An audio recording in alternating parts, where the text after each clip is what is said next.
Sephora had sponsored me, but whenever I started speaking up on my views, they said I didn't fit in with their values of inclusivity, that they disaffiliated, with no explanation. My name is Amanda ENSING, and this is my story. So I was born in Richmond, Virginia, but as a baby, we moved to Tennessee, so I don't remember anything about Virginia. All my memories are growing up in Tennessee. Growing up in the South, these are the nicest people I've ever met. They are kind, they are welcoming, we call it Southern comfort here. And they saying I don't see color is racist. I think it's racist to say I see color because we are all human. And when you come to the South, people just treat you like people. We're all people, we're all human. So I grew up in a very conservative household and, my mom worked multiple jobs. So she was always for the working class, for hard work. We're pro-God, pro-family, pro-freedom. My mom moved here from Puerto Rico. And the whole reason she moved to America was for the American dream.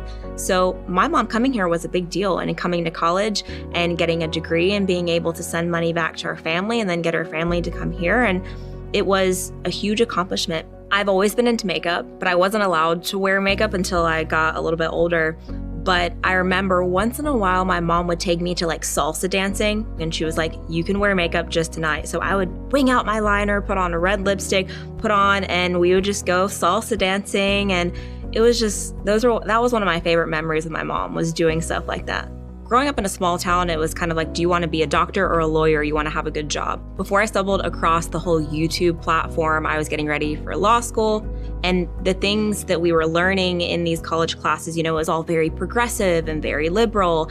And I thought, is there something to this? I'm progressive. I want everyone to be involved. I want equality for everyone. So I started to question a little bit. And then you see the way that the media and the news spins things to where it's all very liberal leaning. I thought, am I wrong? And it just made me doubt myself. It wasn't until I stepped away and I got out of college and I was like, I'm definitely conservative. Once I graduated college, I thought, you know what? I want to be happy. I don't want to go to law school just because I grew up in a town that says you need to get a good job and my parents had encouraged me to.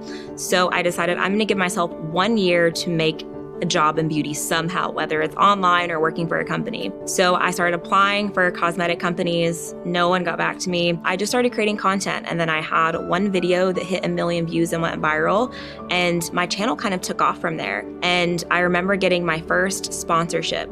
I got an email saying, hey, we want to pay you $250 to use our product in a video. And it was a product that I loved. And I said, oh my gosh, someone wants to pay me? So I responded and I said, $500 and you got a deal. And that was my first sponsorship. And from then on, I couldn't be stopped. So I was able to work with all kinds of cosmetic brands. But whenever I started speaking up on my views, all of a sudden, the sponsorships were a little bit quiet. I'd always talked about faith, but never about politics. I never felt the need to speak on it until I saw what was happening in our country last year, and now I'm very outspoken. So Sephora had sponsored me, so I did a video on my skincare favorites, and once the video went live, my comment section was great on YouTube. I even had people saying, oh my gosh, they sponsored a conservative. I'm so proud of Sephora because conservatives are the ones being canceled. So they got a few comments on their page, and the first comment was, I don't like Sephora anyways, but after sponsoring Amanda ENSING, who's part of a dangerous MAGA group, I'm out. And they responded. And they said I didn't fit in with their values of inclusivity, that they disaffiliated. I get blown up with phone calls. You need to remove the video. You need to remove the video. You need to remove the video, with no explanation, no reasoning. So I uploaded a video to my Instagram as soon as this thing happened with Sephora. I decided to make my video telling my story. I didn't expect it to blow up the way it did. I just wanted people to know, this is not okay. Later, the next day, they said, well, we don't have to pay you, but we can pay you if you take it down by this time. And there's no price on your values. There's no price on your voice. You can't pay me to be quiet. The truth is the truth, and I wanted to share the truth. So I shared what they did to me. I shared email receipts. I shared everything so people would know what these brands are doing. So it's just really sad because these people get away with just defaming people on baseless accusations, and they're never held accountable. I learned a lot about the beauty industry as I started speaking up for my views. These people knew who I was, and then the moment I spoke up that I'm a conservative, it's like the perception of who I was changed overnight. They couldn't attack my message, so they just wanted to attack me. They attacked, oh, you're not Latina anymore. Oh, you're racist. Oh, you're homophobic. Oh, you're a white supremacist. All of a sudden, I was no longer a person of color or Latina just because I didn't vote how they did. I think there are people in the beauty industry that are racist. And I actually had responded to someone who said something racist to me, but because she is a Black American, she apparently can't be racist. In the beauty industry, I noticed that there was a narrative being driven of people of color or Black Americans, do not ever say anything to them, don't question them, you have to do whatever they say. I mean, it didn't make any sense to me. We are all, like I said earlier, we're all human. And in the beauty industry, again, it's very thought police. If you don't believe in BLM, if you do your research, if you go against them, Black lives matter, of course, they've always mattered, but all lives matter. But then they want to say all lives matter is racist, but how do, all lives do matter. But calling everything racist, as a lot of people do in the beauty industry, takes away from actual racism. Cancel culture is destroying our society in a lot of ways. The whole idea of holding someone accountable for a tweet from years ago, from something they said, that is holding people hostage to public opinion versus, as a Christian, I only bow down to God. I don't bow down to what people think of me. But this whole idea of cancel culture cancels everything.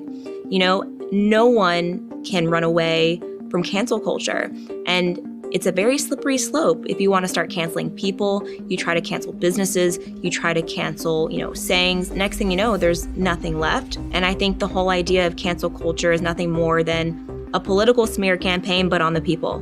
Be careful or you might be canceled. And I started getting to a point where I would second guess, questioning every little move I made, everything that I said. Am I going to offend someone? It's an awful way to live your life, to have to wonder, did I say that wrong? Did I get that right? This almost a strive of perfection, but not just perfection, also not offending anyone ever. Make sure you don't ever offend anybody. We have this just very weak society. I feel like, and a lot of people are offended by everything. And being offended does not make you a good person. And I feel like people are always looking, what can I be offended by today? But I think that a lot of people in this country need to grow a spine and start standing up.